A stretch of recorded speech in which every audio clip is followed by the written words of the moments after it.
இந்த ஷா நியூஸை பார்க்கிற ஒவ்வொரு பிள்ளைகளுக்கும் வாழ்த்துக்கள். இந்த வீடியோவை பார்க்குறவங்க வீடியோவை சப்ஸ்கிரைப் பண்ணும்படியாக உங்களை அன்போடு கேட்டுக்கொள்கிறோம். உங்களுக்கு தெரிந்தவர்களுக்கும் இதை நீங்கள் அனுப்பி கொடுங்க. ஏனென்று சொன்னால் இது நம்ம வாழ்க்கையிலே நம்ம பயன்படுத்தின காரியத்தை தான் உங்களிடத்தில் நாங்கள் சொல்லி கொண்டிருக்கிறோம். வேறு யூடியூப் பார்த்து அந்த மாதிரிலாம் இல்லை. நம்ம லைஃப்பில் நமக்கு உரிய காரியம் நம்ம எதை செஞ்சு நம்முடைய வாழ்க்கையில் எல்லாவற்றையும் நம்ம சரி செய்கிறோம். இது அநேகர் பிரயோஜனப்படும்படியாக அந்த வீடியோவை நாங்கள் போட்டுட்ருக்குறோம். இது அனுபவ சாட்சி அப்படி தான் நம்ம சொல்ல முடியும். அதனால் இந்த வீடியோவை பார்க்குறவங்க இதன்படி நீங்கள் செஞ்சீங்கன்னா எல்லாமே உங்களுக்கு பிரயோஜனம் உள்ளது தான். சீக்கிரம் நமக்கு எல்லா காரியங்களும் சரியாகிடும். அதனால் இதை நீங்கள் சப்ஸ்கிரைப் பண்ணுங்கள், தெரிந்தவங்களுக்கு கொடுக்கும்படியாக கேட்குறேன். இன்றைக்கி நம்ம என்ன பார்க்க போகிறோன்னா, முடக்கத்தான் இலையை குறித்து நம்ம பார்க்க போகிறோம்.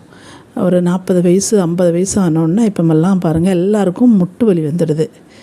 முட்டு வலி வரும்போது எதனால் முட்டு வலி வருது அப்படின்னா, நம்ம பாடி வெயிட் ஆகும்போது அந்த கால் தாங்கக்கூடாமல் அது வலியை கொண்டு வந்துடும். அது மாத்திரம் இல்லை, முட்டை தேஞ்சிட்டு அப்படின்னு சொல்லுவாங்க.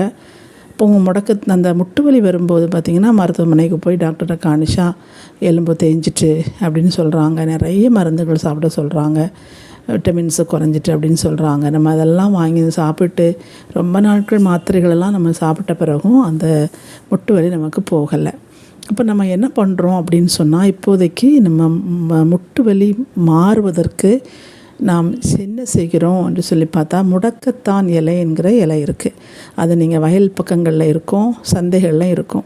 அந்த இலையை வாங்கி நீங்கள் தண்டோடு அதை கொஞ்சம் வெட்டி வச்சிட்டிங்கன்னா ஒரு கைப்பிடி முடக்கத்தான் இலையை போட்டு 3 கப்பு தண்ணியை ஊற்றி அதை 1 கப்பு தண்ணியை வற்ற வச்சு நீங்கள் அதை குடிச்சிருங்க.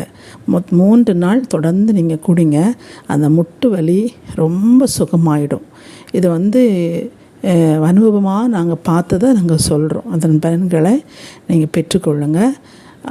எந்த ஒரு காரியமும் உள்ளால் நம்ம எடுக்கிறது 3 நாளைக்கு மேலே எடுக்கக்கூடாது. ஒரு வாரத்துக்கு 2 நாள் 3 நாள், அதுக்கு பிறகு அடுத்த வாரத்துக்கு அப்படி எடுக்கணும். தொடர்ந்து நம்ம எடுத்தோம்னா அது நம்மளுக்கு அது ரொம்ப வேறு ஏதாவது கொண்டு வந்துடும். அதனால் நீங்கள் முடக்கத்தான் இலை சாப்பிட்றவங்க ரொம்ப நல்ல பிரயோஜனம் உள்ள ஒரு இலை அது. அதை ஒன்றுமே செய்ய வேண்டாம். நீங்கள் வேறு முடக்கத்தான் இலையை எடுத்து அதை நீங்கள் துண்டு துண்டாக வெட்டி, அதாவது அந்த கம்போடு நீங்கள் வெட்டி வச்சுக்கணும். சில பேர் வேறு இலையை மட்டும் எடுக்கிறாங்க. அதனால நமக்கு அந்த அளவு பிரயோஜனம் இல்லை. நீங்கள் காம்போடு அதை என்ன பண்ணணும், கொஞ்சம் நல்ல முள் போல் தத்தி இருக்கும். அதை கொஞ்சம் கட் பண்ணி வச்சுட்டு கொஞ்சம் போல் எடுத்து அதை போட்டு 3 கப்பு தண்ணி ஊற்றி அவிச்சு, வேறு ஒன்றுமே நீங்கள் போட வேண்டாம். அவிச்சு அப்படியே தூங்கும்போதோ அல்லது காலில் முழிச்ச உடனேயோ நீங்கள் குடிச்சிட்டிங்கன்னா கால் வலி ரொம்ப சீக்கிரம் நம்மளுக்கு சுகமாயிரும். வேறு மருந்து இதுக்கு நிகரானது ஒன்றுமே இல்லை. நாங்கள் அனுபவத்தில் இதை சொல்கிறோம். அதன்படியாக செஞ்சு உங்கள் முட்டு வலியிலேருந்து நீங்கள் சுகம் பெறுங்க.